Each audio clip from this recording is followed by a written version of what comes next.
Okay, welcome everyone to the CaliUnity podcast, especially welcome my guest for today, Carl. Now, if you are a member of the CaliUnity, you definitely know who Carl is. He's too humble to probably say this, but an absolute machine. He's done some incredible challenges recently, member of the month, absolute motivator in classes and also motivation to every single member here at CaliUnity. He's recently done some incredible events, which I'm sure we'll get into today, including running over 100 miles, running the Bath Half for the first time, and just lots of other crazy things, which I'm sure we'll dive into.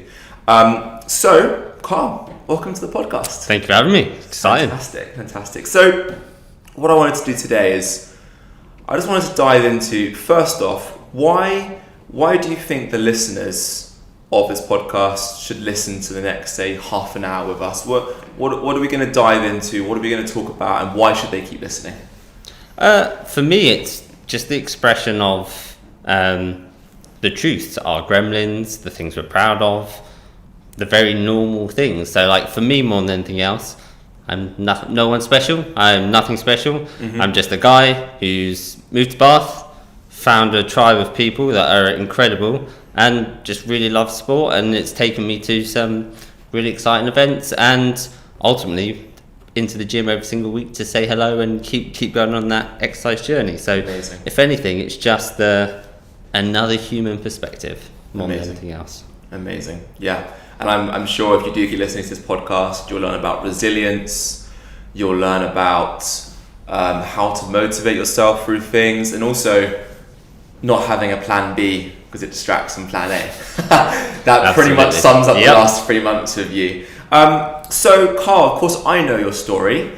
I know why you're here and what you do, but talk to us and specifically go into that time in your life when you were an athlete, you did your knee in. I'll let you do it justice. Go for it. Absolutely. So So I grew up in Surrey, just outside London, mm-hmm. And I've always loved sport. My dad was big into football and all that sort of stuff, and has always been my passion. So I grew up playing team sports majoritarily. So I played to a decent level. So I was county football, county rugby, county hockey, but I just loved the team camaraderie, and I was good, but I was good as part of a community, as part of a team. That's where I shined.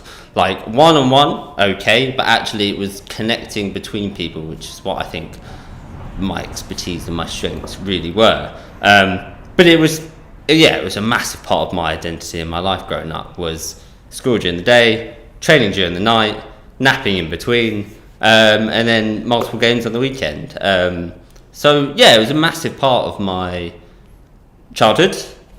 Suffered a knee injury and had a reconstruction when I was about 18, 19, which meant a year out, a year of rehab, and then by then the next chapter of your life starts. So I moved up to Nottingham, started working, and almost stopped a lot of the team sports and started to pursue more individual sports, but still part of community. So we're talking fencing, we're talking climbing, so just transitioned into a new phase.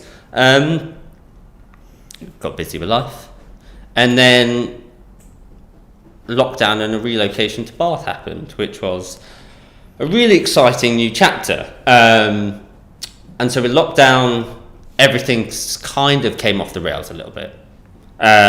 You didn't have as much opportunities. A lot of those daily habits that you used to changed quite dramatically. So when I moved to Bath, I said to myself, you've got to sign up for something exciting, and you've got to find a community that inspires you. They were my two, don't sit at home, get out and do those things.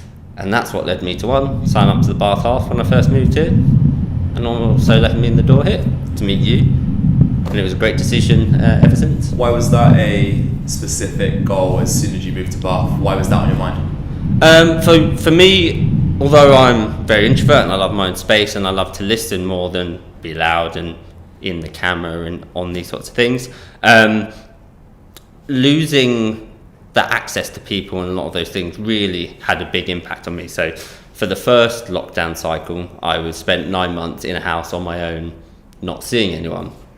And that was difficult. That was tough.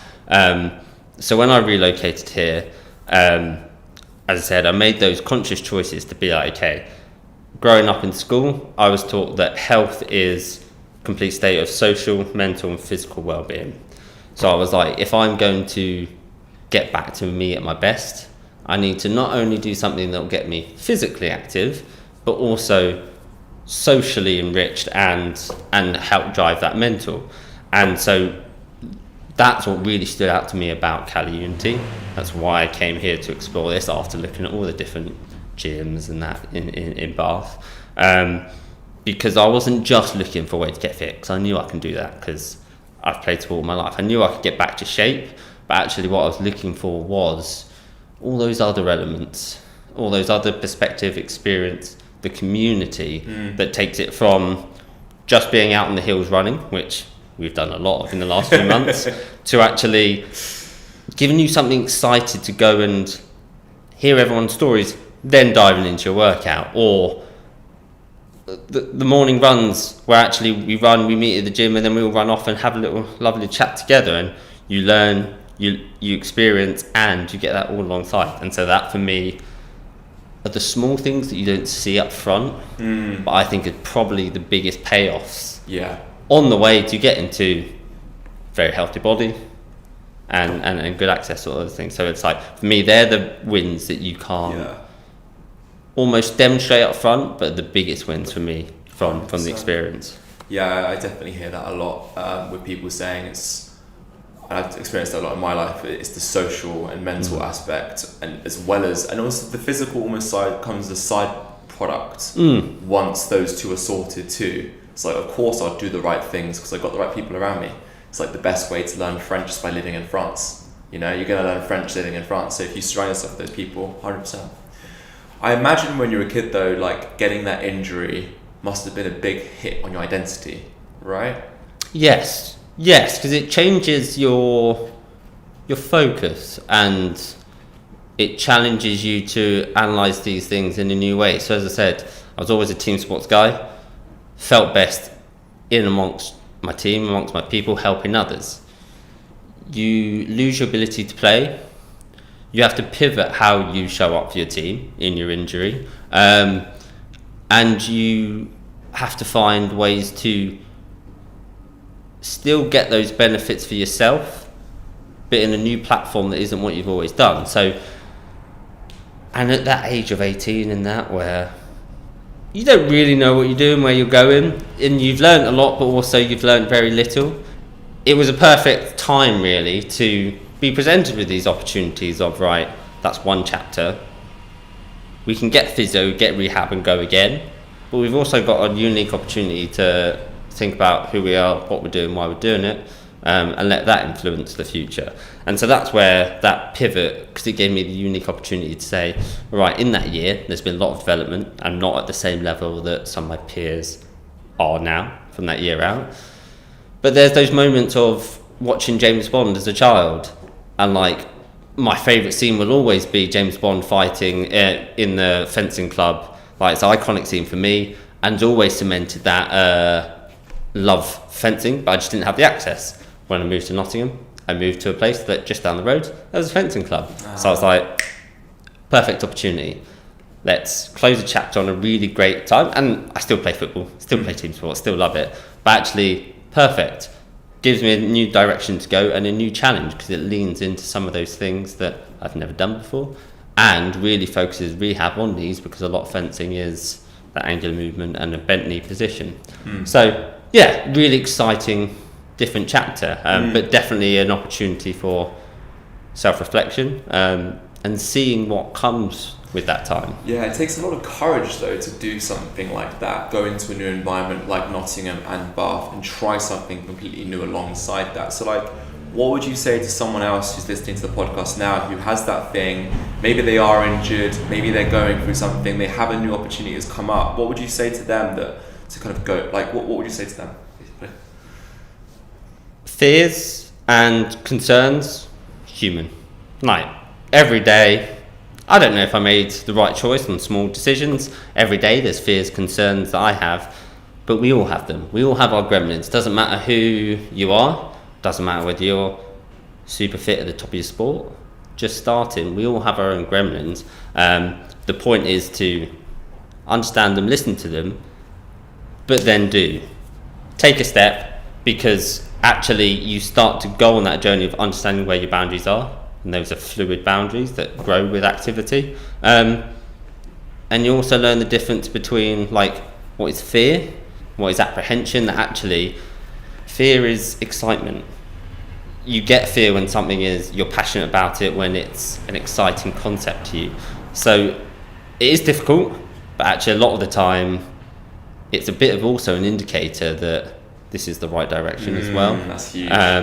Because there's something there that gives you nerves, gives you anxiety, and then that feeling of accomplishment when you step through and you persist, it's that much stronger. So I always think it's a good thing to have. Yeah. But it can be overwhelming, so you've got to take time with it, but lean into it, because it's usually a good indicator of passion underneath. Yeah, I love that. You mentioned this word gremlin. What do you mean by gremlins? So again, I like films, I like pop culture stuff. So there's a film called Gremlins, and they're always the fun embodiment of like fear, chaos. Like a lot of the more negative self-talk I might have, I like to call a gremlin. Right. Because they're just fun, misunderstood little creatures. And gremlins hate the light. And that's a lot of the time what you're doing is once you push through that or you dive into it, you're exposing light on it, and they sort of disappear and go away. Wow. And so it always, that coincides with what I know we talked about a lot when we were doing our runs. Another one of my favourite films is Coach Carter. So one of my favourite quotes of all time, favourite part of Coach Carter is that, what is your deepest fear? Your deepest fear is not your darkness, but your light. And so it's that power of that quote and its wider expression and meaning, mixed with the amusement to me of, if I take this fear, package it up into a gremlin which is cute and funny and makes me laugh, and then I can put it on its metaphorical journey, for me that is physically or mentally how my head works through, and then gives me the confidence to have a laugh and then step out and do the thing that makes me nervous. So that's where gremlin comes from for me. And again, there's lots of people talk about it. I don't think I'm the only one, but like that is just how in life it's manifested for me, and it makes me smile. That. And it almost loses its power over you once you kind of give it a name and a separate, it's not me anymore. Yeah. It's a part of my psyche, but it's also like you can detach a little bit and say, okay, what is this? And see it objectively, which often helps. Yeah. Someone told me once, speak for your emotions, not from them. Mm-hmm. Right? Very nice, it's like, you don't have to be there and just immediately speaking from them. So another friend said to me once, he was like, you know that classic saying is, don't just stand there, do something. Mm-hmm. He said, no, don't just do something, stand there. Because sometimes actually when you act on emotion really quickly is when things go really bad. Mm-hmm. And sometimes you just got to stand there, process it, look at the emotion and go, hey, let's just take a minute here. Let's just process this. What actually is this? Mm-hmm. And I always find, and I totally agree, it's usually a little gremlin in a corner. It's probably me when I was 5 years old, who was scared of doing something or something happened. And I go, you know what? I used to be, let's go, destroy it, blah, blah, blah. But now it's like, oh, that's cute. Yeah. Like, I'm still going to take action because I know I love myself too much to not do it. Love that. Cool. So moving to Bath, a big fear of yours, I guess, then was the Bath half, maybe? Or was that That wasn't a fear. That was an excitement. I wanted something to give me a challenge. Why do you need this is interesting. So you moved to Bath, you got here, you came from Nottingham, originally, and you immediately said, I want to join a community and I wanted to do the Bath half. Why do you think it's important to have that goal to kind of work towards and that end point? I think for me, having a objectional thing to work towards provides just structure. So the goal was exciting to me. I'd never done a half marathon or a marathon or anything like that. It's something that's iconic in Bath that great is now on my doorstep, gives me the opportunity to do it quite nicely. And it was a appropriate distance away that meant I could... How far was it? About 6 Okay. About 6 months. Yeah. So it gave me to be like, I'm not in the best shape now. Yeah. In 6 months' time, Yeah. I can be there. Yeah. Funnily enough, actually, Carl, how far are we out from the Bath half now? A couple months. Okay. I'll come back to that in a bit then. So, someone right here listening right now, probably a member of the CaliUnity, or you're from Bath, or you've signed up to a half marathon and it's in March. Right? And right now you're like, oh damn, it's December. I've basically got a month off, I'm not doing anything. January 1st rolls around and you're like, maybe I should get back in something. Or it comes to the last week before the Bath half and then you're shitting yourself. Right? Yeah. So, what would you say to that person sitting at home right now who's feeling those gremlins, who's feeling like, oh, you know what, I don't want to go out and run, I'll leave it till later, oh, it's 4 months away, no worries. Because I remember very clearly when you signed up, you started training straight away, you had a training program, you were disciplined. So talk from your experience about how you can help those people.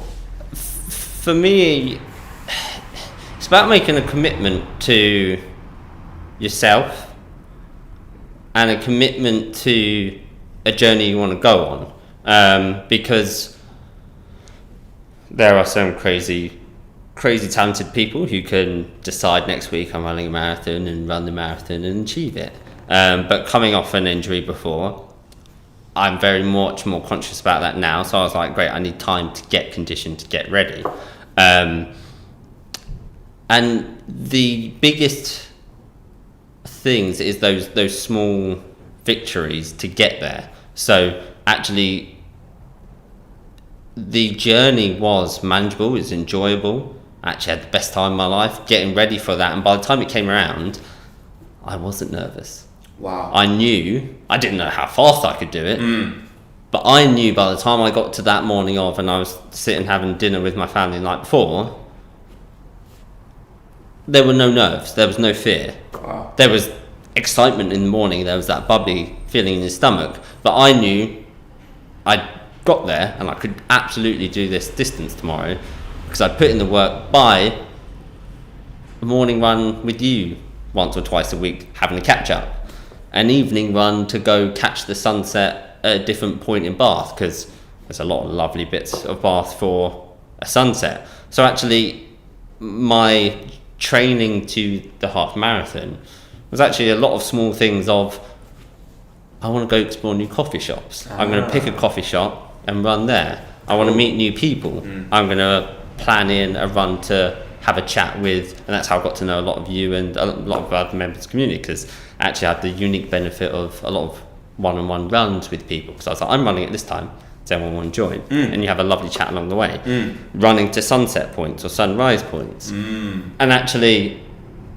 all those things accumulate into the conditioning to achieve the half marathon. But actually it was just giving myself a vehicle of saying, okay, I've got to do a run. Running's nice, I can just run and listen to a podcast, and sometimes that's what you do because I Exciting Human or something podcast or one of these that I want to listen to. But other times it's like, how do I take a class or a run and combine it with something else? So I want to do a run and get to know this person. Let's go for a run. I want to do a run and I want to try that brand new coffee shop at the end of the canal. I'll do that. And actually, before you know it, you're there and you've had a wonderful time doing it. Yeah. And that was honestly my journey, which was great.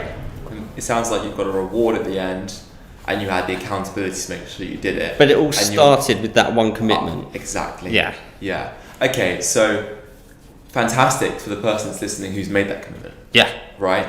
So they're like, that wave of inspiration, they're like, I'm going to do this thing. I'm going to do the Bath half. This is my year. Yeah. Right? What do you say to them right now who says, what do you say to that person who signed up but hasn't yet started training, is feeling fear, what do you say to them?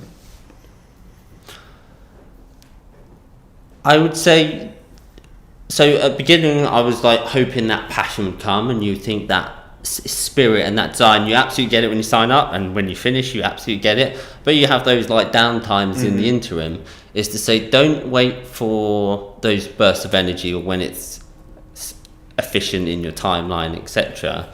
Actually consciously try to find small victories in getting yourself there, so that one, as I said, you can get to that, build that block of training and build that capability, but so that you're rewarding those small milestones as you go, because your race will come and go, and your race might come and go because something freak happens, you might get injured, something like that, which if the only focus was that race, that could be quite frustrating.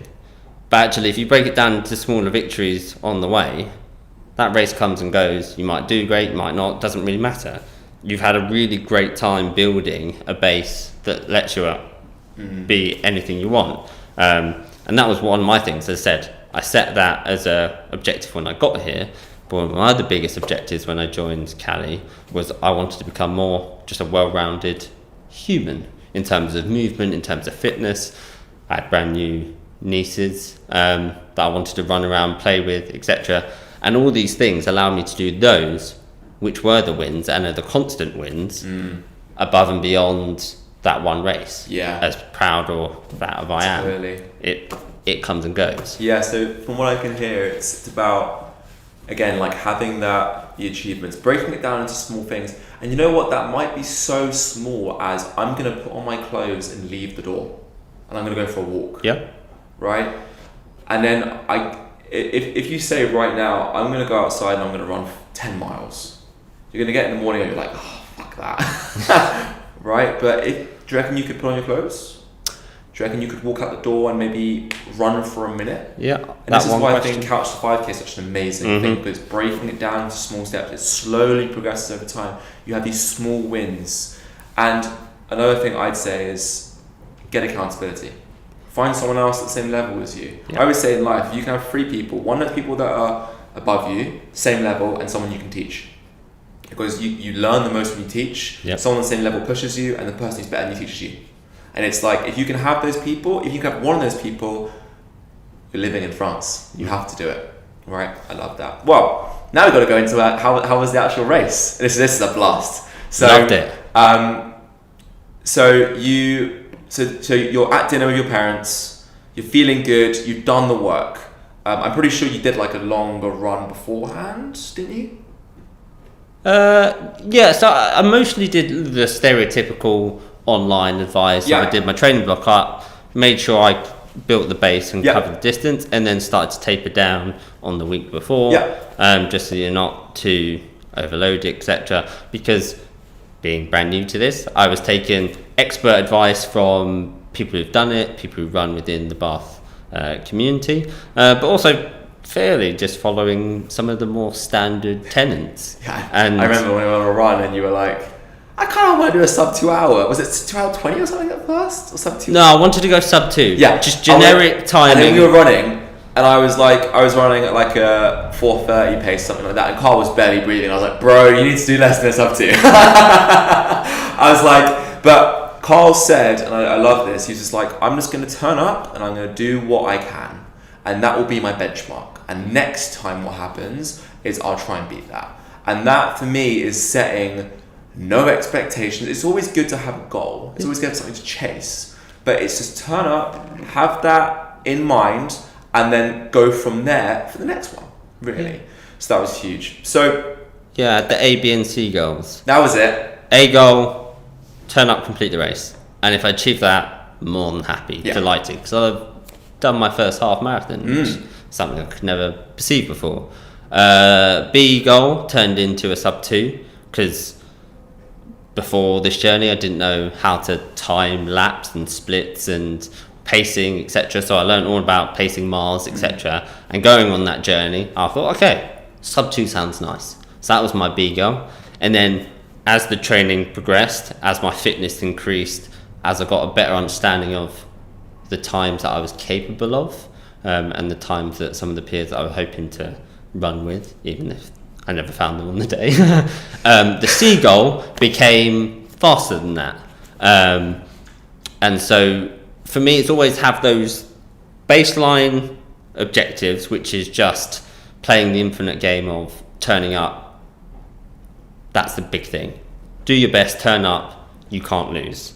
And then from there, have those little stretch goals for yourself, because sometimes you surprise yourself, and it's always nice to have that ABC goal so that you can push yourself. When you're there, you can go that little bit further. And it was really nice to have, because when you get into those, especially with like the longer runs or these runs that are you're at a higher pace, everything else strips away. Yeah. Thoughts are very simple. They're very primal and linear. Yeah. So we know that. We'll come to that a bit later. So having that almost A, B, and C goal in your head helps you, because you're like, right, I can tick this one, I can tick that one. Let's keep going for that third one. 100%. Which is quite nice. Cool. Okay. So from there, how was race day? So again, you're feeling good the day before, you go into it, you've got your A, B, and C goals, you know you want to run, you want to turn up, or you want to run a sub 2 hour, and you mentioned that you didn't find the people you wanted to run with. So what happened on the day? Take me through it. Woke up, had breakfast, put your shoes on, did all those pre-game day superstitions, prep, stretches, all that sort of good stuff. Wandered down into town, and then, having never done one before, the sheer volume of people fully took me by surprise. So yeah, there were people like yourself that I wanted to find on the day, probably run with, enjoy the experience with. Couldn't find anyone in the sea of people, no signal, all those good race day challenges. So I went, got ready, lined up, and when I'd signed up, I'd never done anything before. I didn't have a time or any basis. So I was in the last wave right at the back, which is fabulous, because it was full of people having a wonderful time, smiling, cheering, really just in top spirits. So it was a fantastic experience. Really loved it. Met so many wonderful, nice people. But it was packed. It was very packed. So the first, say, 2 kilometers, just enjoyed the experience, because I couldn't run anywhere. I was stuck in a pack of people. There's crowds of people lining the sides of the street, so you can't run through the crowds either.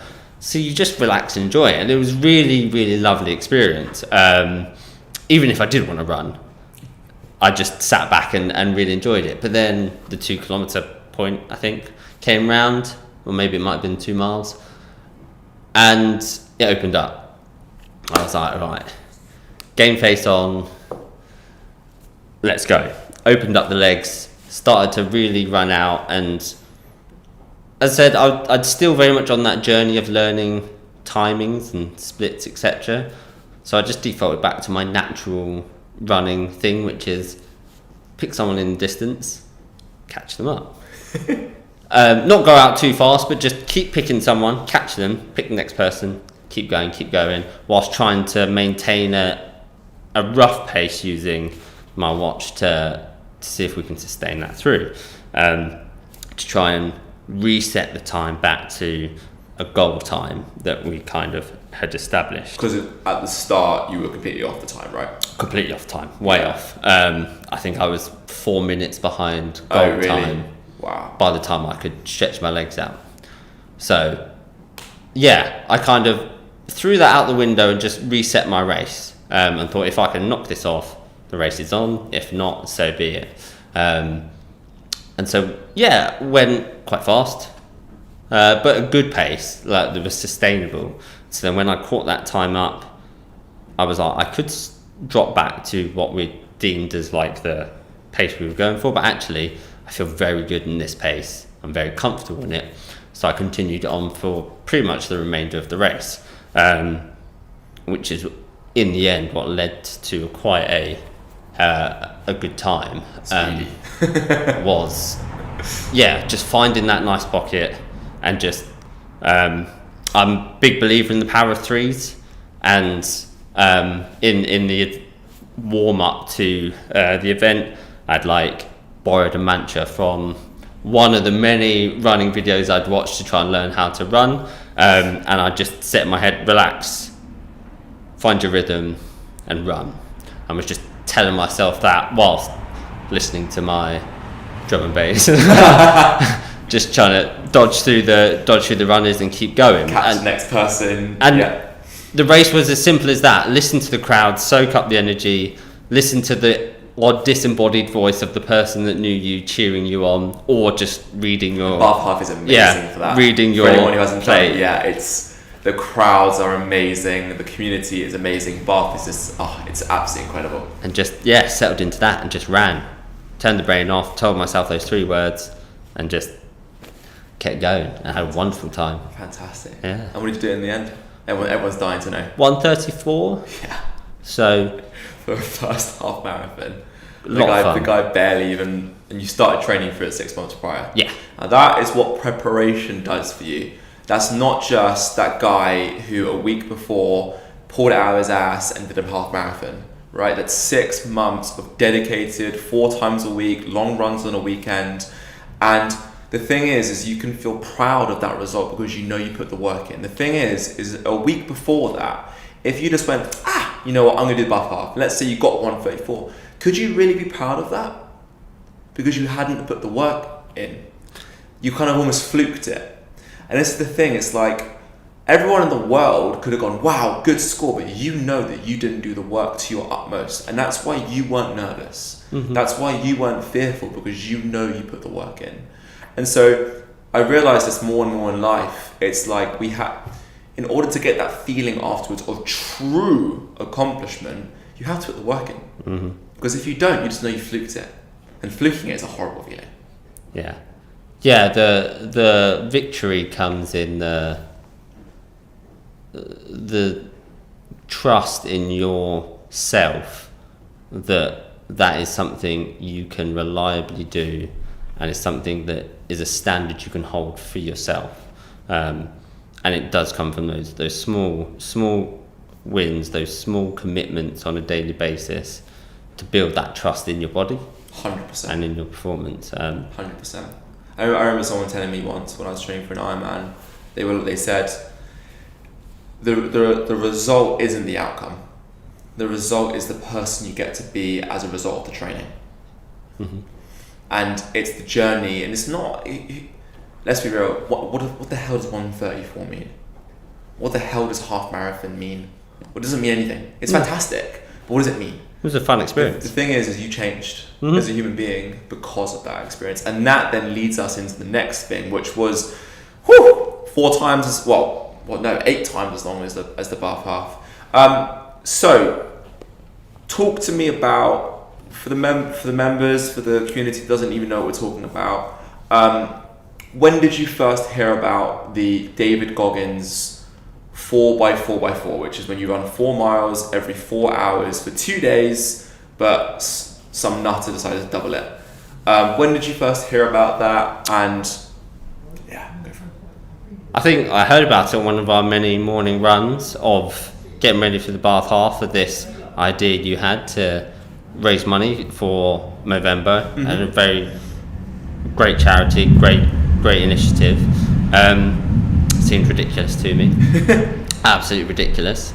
But the more I heard about you planning it, the more it started to really make sense, and I really started to believe and be inspired by yourself. And then you committed to it. You put it out there. You said, on this date, we're doing this. And for me, it started off by saying, how can I support Ollie? He's done all this work to help me on my journey so far since I moved here. What can I do to support Ollie on this massive endeavour? Not the best baker, not the best at other things. Actually, one of the best things I can do is be there with him. And I thought I'll commit to joining him on a bunch of his runs. So I committed to joining you. And I was like, you know what? Those long nights, that's going to be tough. I know I'd want someone there to pick me up and take me through. I'll commit and I'll do it with you. And ultimately, that's where it started, was how can I help you? Actually, the way I can show up best for you is to show up and do it with you. Yeah. And then from there, it kind of grows into, again, those three things. So it was show up for you and the community. The cause was fantastic. Men's health, men's mental health. It's all the things that apply to me, apply to the community. It's a great thing to champion and be an advocate for. So they were the external ones. But I think ultimately it came when the internal aspect kicked in. So you can do things for external reasons, but you always need an internal reason.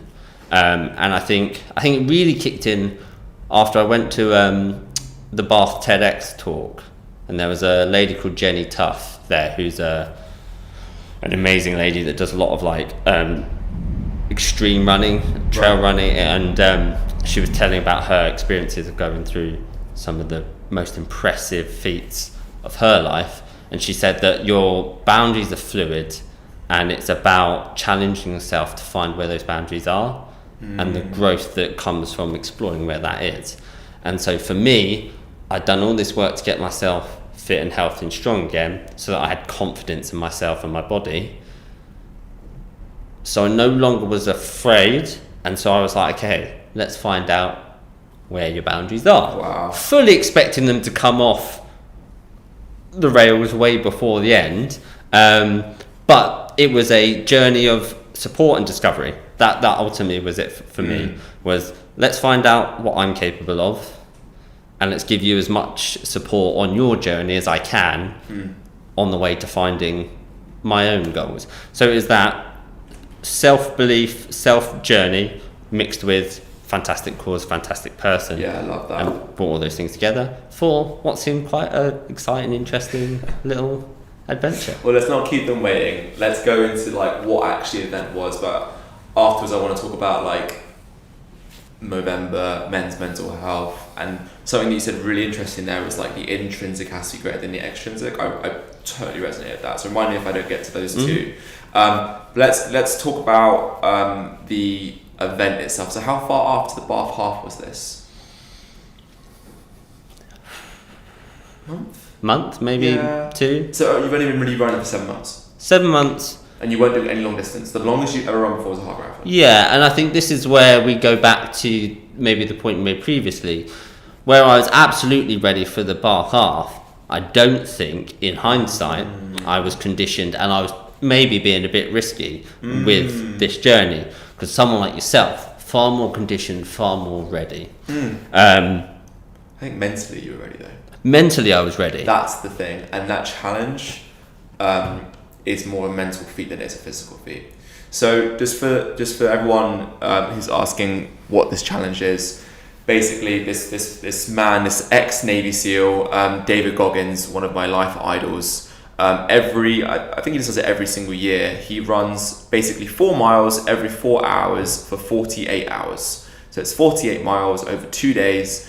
And the thing is I think everyone who's done it would much rather just run 48 miles off the bat, right? You have to run, that means you have to wake up at midnight, 4 a.m., 8 p.m, you have to get disrupted sleep.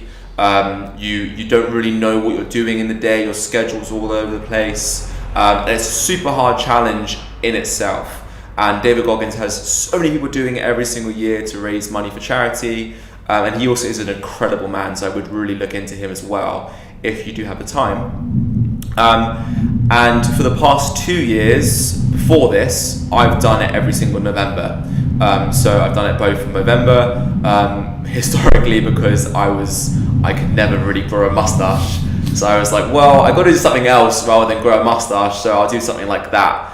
And for me, it was a really cool opportunity while I was doing that to talk about my journey with addictions, with depression, with suicidal thoughts, all that kind of stuff, and get the message out there through a medium of running and that kind of stuff. This year, to just up the ante, I decided to double it, and I was talking about it with Carl. We were running, and Carl was like, again, he didn't put it full justice. He just said, yeah, sounds good. So talk to me real quick before we go into the challenge. What's this whole idea of like not having a plan B because it distracts from plan A? Because I think that really defines you in a lot of ways.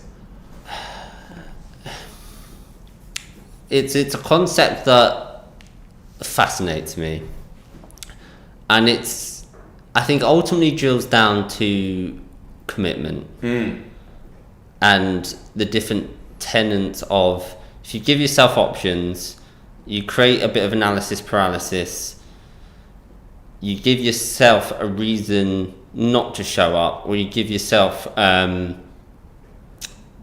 opportunities for confusion, complexity, all genuine things and things that life presents to you all the time. But I've found some of the biggest wins in life are where you commit, right or wrong, years of thinking involved or not, making a commitment and following through with that. And so plan A thinking is basically to say, I'm going to commit.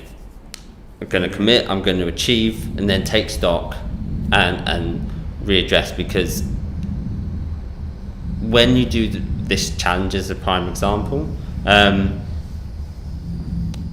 it's very simple. It's tough. It's actually fantastic because it's very simple. You have time to run, eat, sleep, socialise, and stretch, do mobility. And it's a very peaceful, focused way of life, and actually eliminates the social media, eliminates all the distractions, because you can actually be very clear with people, as I was, my family, my housemates, etc., to say, this is what I'm committed to do. And almost during every day period, I spent in those in-between times socialising and seeing a lot more people actually than I might have done ordinarily. And actually it was very simple, because you had a structured plan, a focused goal, and it's to say, I absolutely want to see you, but this is what I'm doing. So let's fit you in this slot, and then let's fit you in that slot. Yeah. And actually having that commitment to a cause, to a structure, to a set of habits, actually gives you so much more freedom, which really does highlight in some of these, and this challenge particularly, is because to achieve it, you've really got to get simple and focused. And that ultimately is what it manifests to me as, is committed simplicity to those things that are important to you and important to your health. Amazing. And that's what the challenge was. Yeah. And coaching your body through that distance, because 100%. It's definitely an undertaking. Like, my body was screaming at different times, and other times loving it, because you go through those waves. But it's just focusing on those core commitments and asking yourself the question, am I going to get up and go again? Yes, I am. Okay, let's go. Yeah. And that's it. So let's break it down. So, break it down as much as our knees broke down during the whole thing. But so day one, hour zero, how are you feeling? Very excited. Very excited. It's the pre-game day. Very excited. The first run, we had a number of people with us. Don't know about yourself. How did you feel? Yeah, I just went out and did it. The first one. I think something that I really want to delve into, because this is something that I think for me is so important in life, is it's 100 miles, right? Yeah. And it's 4 days. Yes. Like, that's ridiculous. It's almost a working week, right? Yeah. I know how I did it, but how did you break that down in your head? How did you were at mile zero, how did you not think, fuck, I've got 100 miles to go, right? How did you break that down? I guess into the 24, 25 cycles. It was 25 cycles, but there in the future, we can build to them. And as I said, I planned eating in advance, so I went and bought a load of food, planned my meals out, so that I didn't have to think in those moments. I'd done that prep work beforehand, and like I said, I'd planned to have dinner with people at 8 o'clock on that day and lunch with people. And so I'd planned before, so that in the moment you don't have to spend that energy of thinking and working things out. But then you don't have 100 miles. You have the run you're on. How do I optimize my body, my time in between this and the next run? Then you're on your next run. And And it's as simple as that. Yeah. There wasn't 100 miles. There was one run at a time, and the next run. Yeah. And it's really simple. It is, isn't it? And Yeah. I think the reason why I love this challenge so much and why I do it every year for men's mental health is, for me, it breaks down the epitome of keeping it in the day for people. And I always looked at my life before, and the emotions that I had felt like they were overwhelming me, right? Like I wanted a way out, which may have been killing myself, suicide, or it's let's have this quick hit right now, just to get over something that I was feeling, right? Because I couldn't sit with myself in the moment, and I thought that it would last forever. And if you actually look at it and go, this will pass, right? This feeling that I'm having right now will pass, and all I have to do is be fine for the next minute, right? Not even that, right now, right here, right now. And if you can stay present and be in that moment and just be okay with that, you unlock all the power in the world. And also for me, it's, you can't lose unless you quit. Yeah. Right? This was huge. And it allowed me to break down these massive challenges in my life. Like I looked at my life and I was like, I'm so fucked up in so many different areas. And why should I even start? It's too big. It's 100 miles. Why should I be big? But if you can break it down into 25 different segments of 4 miles, you can do that. 100%. So that's for me why it was such an amazing challenge. So let's fast forward a little bit. So we've done a day. We've run through the night. Actually, no, let's talk about that night. That's a good night. But it's midnight, right? You've already been running for 16 miles. So you've done more than your half marathon already in your legs, right? You're probably feeling a bit tight. You're like tight and tired. You're like, what the hell am I doing? And it's midnight. The alarm goes off. It's cold. It's cold. It's raining. It's cold. It's raining. It's raining. Yeah. Those first getting out of bed are the hardest moments. Each time, they're the hardest moments. Like when you run, you hurt. When you run, you start to cramp up, etc. But it's those mental battles when you're, say, when I had a lovely social dinner and we were watching the fireworks because it was fireworks weekend. Leaving that environment to go back out into the cold and run, they were some of the toughest points. But if you beat that hurdle, actually you can step past that and find the peace in the pain. Enjoying the discomfort, 'cause it will be present, but accepting that and finding the positives, they're always there. So like for me, the 4 a.m. runs were my favourite. So at 4 a.m, particularly in Bath, there's no people, there's no cars, there's no traffic. You can run mostly in the starlight, chat and just enjoy the run. And actually they hurt the least. I enjoyed them the most. Yes, getting out of bed was very difficult, but they're the ones I enjoyed the most of most of the runs. And so it's finding those little benefits, but especially because once you sleep, your body relaxes, and so then when you wake up, you're tighter, you're that much stiffer. That first K on those night runs are the ones that you really like. All right, lean into it for the next couple minutes, and then you'll be good. You'll be golden, and you'll be away again. So very much a roller coaster of feelings and emotions. And you know what? It comes back to that person who's training for the Bath half, right? Because right now they're moving in the same way as us. We were asleep, waking up, and like, oh my god, I gotta go for a run. Maybe the same challenge as someone who's getting up doing their first 1K. The thing for me that got me out of bed was I knew that Carl would be outside my bloody house at midnight.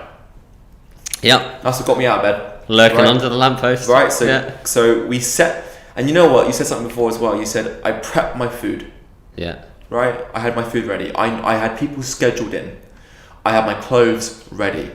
It's like, do all the work you can right now to make the effort as little as possible so that you don't have to invest the emotional effort into getting you to do something. Because in a moment you won't want to. Just set up everything you can while you're truly human, so that when you descend into an ape and Yep. you're like, I don't want to do it, you know that you've got the things around you. And for me, it was, again, we set it up so the car would meet me at my house at midnight. We would then meet the next runner at 10 past the hour, and then we'd meet the next runner at 15 past the hour. And so I knew that if I didn't get up, I had 3 people counting on me, car would be outside the house, I had to be on time, I couldn't be late, I had all my clothes laid out outside my door. I had a little mattress set up because Kira would not let me sleep in the bed because I stunk. Yep. Right? I had all the food ready. I know you did as well. I know Atra did as well. I know Nat did as well. Mm-hmm. And that, for me, again, it's like preparation. It's like, how can I front load all the work right now so that in future I have to do less work? That's a really big thing. But then you hit the next obstacle, which was your knee. Yeah. Right? So talk to me about that. Yeah, so I think this is where we touched on earlier about conditioning. This is where stepping out into that unknown levels of running and distance. I think as you fatigue, some of your technique goes, your muscles are obviously fatiguing naturally. So there's pains, there's aches. But where I have that chink in my mental chainmail, that weak link, is I have scars from my knee surgery. Right. So where there's general fatigue across my whole body, here I had specific places where that pain can coalesce, and I have a doubt point that I'm like, ooh, my knee may not be able to do this. And that's where my pain started, that runner's knee started to manifest. When was this? Second night, I think. So basically, once we'd done 40 miles in? Yeah, about that. Yeah. Okay, yeah, it's about 40 miles in. We're about halfway. Yeah. And so then your body's very intelligent. Subconsciously and consciously, it mends. It starts to take more weight on your left knee, to take weight off your right knee. My muscles in my legs tighten up to take some of the strain, which is good, but also bad, because actually your technique goes and then your left knee is actually taking a lot more and influences across. So the pain started to build, and yeah, there were quite a few runs where I was in a lot of pain with my knees, but I knew it was more fatigue, and it was just a pinpoint of that doubt more than anything that was manifesting. But then as we progressed, eventually both my mind and I think my body hit that fatigue point where it said, okay, he's going to keep going. He's not stopping. He's going to do this. I need to adjust to that. And it was it was almost like a lightning bolt moment of, I think I was climbing down the stairs in boots after getting a drink after a run. My whole leg just went super tense and then relaxed. And I felt like physically my body, my legs, everything just relaxed. And the pain dissipated after that point, because my body had learned, okay, it is okay, it's still strong, there's not an injury, it's just, there's discomfort, but he's carrying on, and my body's worked out how to do it. And from that point on, there was still a lot of fatigue in my body, but there wasn't a biting pain. And one of the biggest journeys I went on in the running was that connection to your body. Now more than ever, I really understand my body better, because I felt it, and I felt my body fix itself in that 4-day cycle. And the body astounds me how incredible it is. Yeah, it's amazing, isn't it? But it really does. And it's the same with the weekly mobility work we do in classes, etc. It's how it can learn by experiencing that stretch reflex and moving past it, staying in a point of discomfort, and as long as you don't push it too far and just ease through it and do those stretches after the runs and all that stuff, your body can adapt. And so could I have been better conditioned? Absolutely. But my body was capable of it, and it found the way to do it. And now I'm so much more connected and stronger because of it. So it was quite a journey. But what about yourself? Because you looked in a lot better condition the whole time than I did in your perfect form, but you must have had your own problems and challenges. I know your knees hurt at certain points as well. So yeah, on my part, my knee definitely started hurting day one, which was really. I remember getting out of bed and my legs just completely tightened up, and I was like, I have to call it. Like my knee was it was getting worse and worse and worse, and it was excruciating pain. And I remember walking the last little bit, the last 100 yards of the 4 miles on my own. I said, you know what? I'm going to go to bed. It was at midnight. I'm going to get up at 4 a.m. and at 4 a.m. I'll see how it is. I'm telling you, it was in pain. Like I was walking on my side. I hobbled into bed, and I wanted to quit right there and then. I got up in the morning. I started running, and I felt euphoric.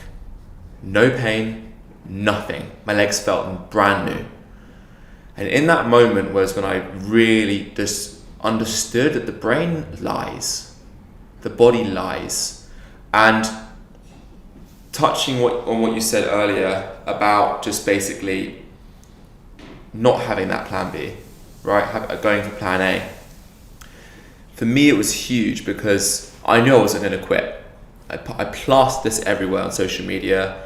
I told everyone I was going to, and I also knew myself that I wasn't going to quit. But the big thing for me was knowing that if I quit, it would let myself down, but also my brain knew that. But it was finding any little way in, you know. At first, it was fear, like you should quit because you're afraid. Then you should quit because you're really busy at work at the minute and you should probably get back to work. And it was you should quit because of this. And then now it was like, hey, I'm literally in pain. Like stop. What are you doing? Like stop. And then once I transcended that, the rest of it was fine. And it was dialed in and locked in. And this is the same thing when it comes to, again, like things like addictions and stuff, things like depression, all the mental disorder stuff. Because your brain will find a way in to get you back to being what you were, in any way possible. Usually it's pain, usually something, and it will get you to be where you are. But in that moment, you just go, hey, I'm just going to go to bed. I'm going to walk a little bit, and I'm going to go to bed. And I'm going to get up in 4 hours, and I'm going to see how I am. You never know. You might be fine. The only way you'll know for sure, though, is if you quit. That's how you know for sure. So then, the next 3 days, I think past there, we just kind of got on with it, right? Yeah. It was just, I had quite bad acid reflux the last day or two. But one, and just massive shout out to everyone who came along and ran, right? So like the absolute legend, Chris, Natalie did the whole thing with us. Atro, absolute legend. I mean, I'm not getting started on Atro. Let's not even. I'll do a podcast with Atro and we can talk about it. But Nat, absolutely incredible. Steph for coming along. Chris, Joe for coming along. Was there anyone else that I thought? Loads of Kira who came along. Loads of people. Everyone. I think for me that's where almost the power of the community shone. In those moments, it was like people say this was the challenge you and I did. No. I wouldn't say so. I was a passenger to the community showing up for this event and for this cause because 100%. Did my body go round the distance? Yes, it did. But like my body went round the distance because of the food that some of the people in the community can bake. Oh my god, yeah.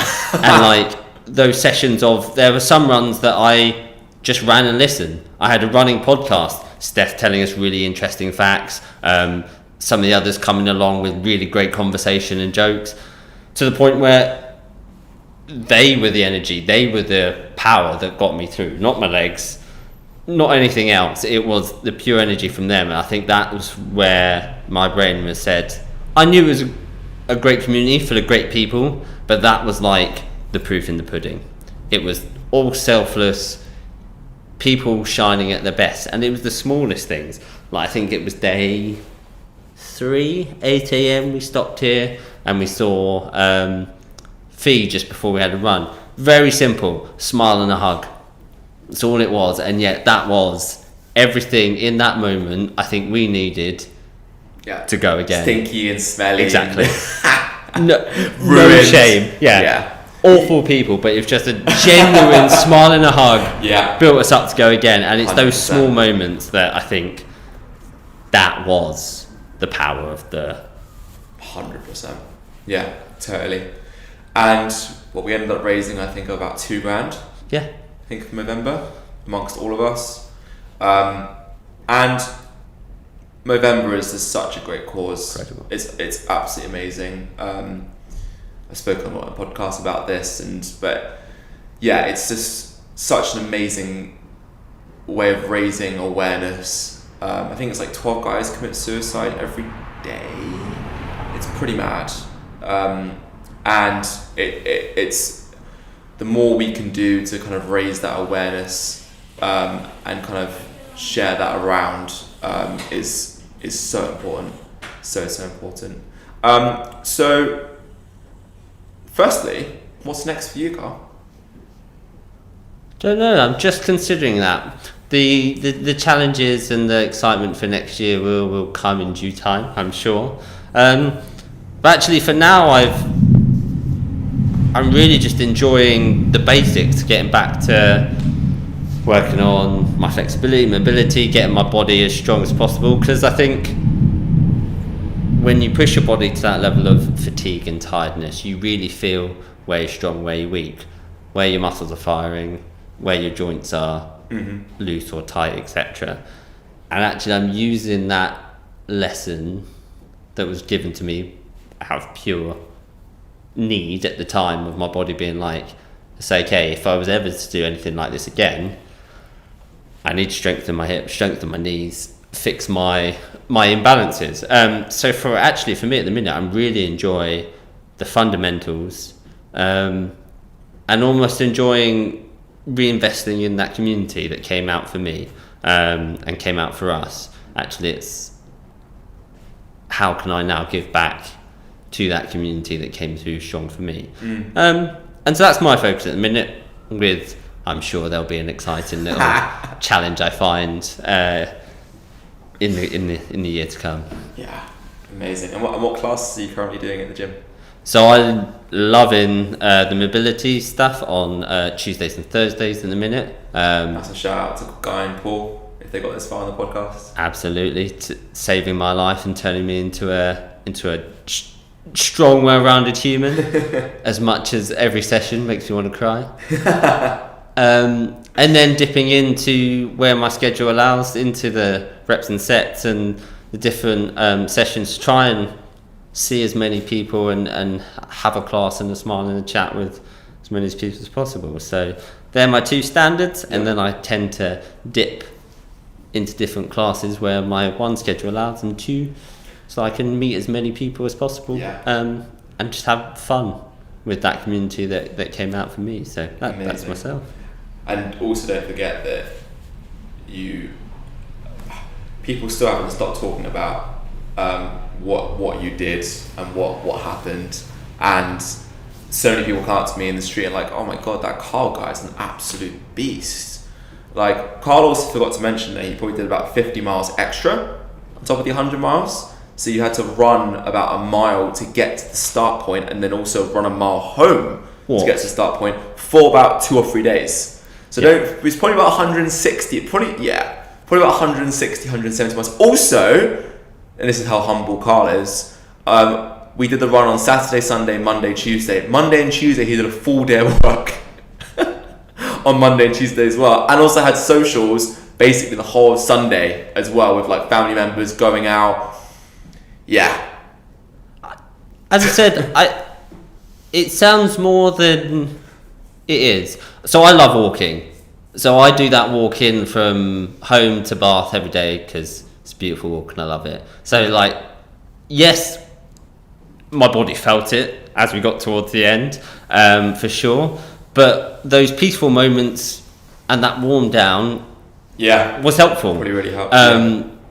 The social and the work were ways to reset the brain, to deliver to commitments that I'd already made to people. And again, as I said, having those small commitments. So it sounds more, but actually for me, it was just focusing on the people and the things that build my energy up, because that was one of the things that I found throughout. My body started to get time fatigue, but like my energy levels and my commitment never dropped because of those things. Right. So people think it's a lot and impressive. For me, it's those things that build me up. Yeah. And if you get those, nothing seems a lot, really. Yeah. But it's just finding that perspective, really, for me. Yeah. This has been amazing, Carl. I'm just going to close this off with two little things. So I think today we're really speaking to that person who has got an event coming up. They maybe haven't booked an event. Maybe they're an athlete and they've been injured and they haven't found their way yet. They're gripped by fear, right? And I know you've already mentioned to kind of just like break things down into small actions, have accountability with someone around you, just take that first step, etc. But what would you have said to Carl when he was moving to Bath for the first time? What's that, 21-year-old Carl, 22? When I moved to Bath, 26. Yeah, 26-year-old Carl, right? What would have you said to him right there and then to help him become the person that you are today? Trust in yourself and trust in the people. Sometimes you can doubt, you can be nervous, you can have these fears. But if you trust in yourself and you trust in the power of community and having a tribe, it really can take you to somewhere that you can't do alone. So don't go alone. Yeah. Go with people and do 1% changes. Yeah. Don't do something massive. Do 1% changes with others, and you'll be amazed where you end up. But it doesn't matter where you end up. If you do 1% changes with others, you'll find yourself somewhere, but it'll be a great place regardless. That's probably what I would say to him. Amazing.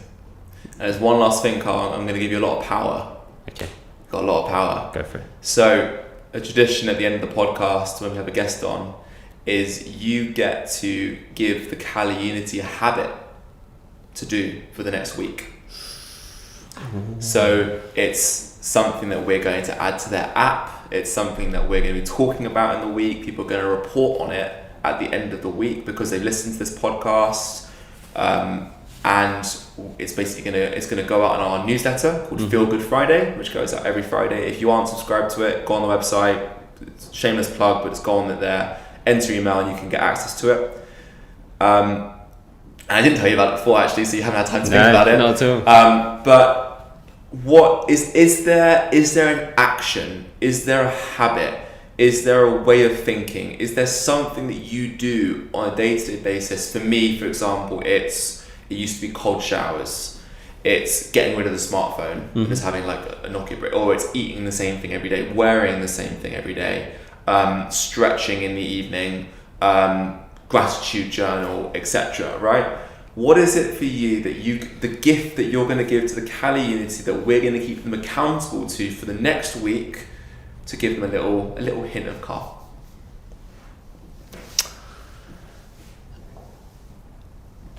Record the thing that made you smile. Whether it's writing it down, whether it's taking a picture in the moment. For the next week, record the thing that made you smile the most that day, because that's when you'll learn those small moments that make a difference, and you get as many of those in your life. Fabulous. So record the thing that made you smile that day. Amazing. If you string enough of those together, that's true happiness. Yep. For me, it's as simple as a coffee sometimes, because I love my coffee. Sometimes it's the walk and the sunrise. And that's the beauty of that, is you don't know what's going to make you smile, but something will.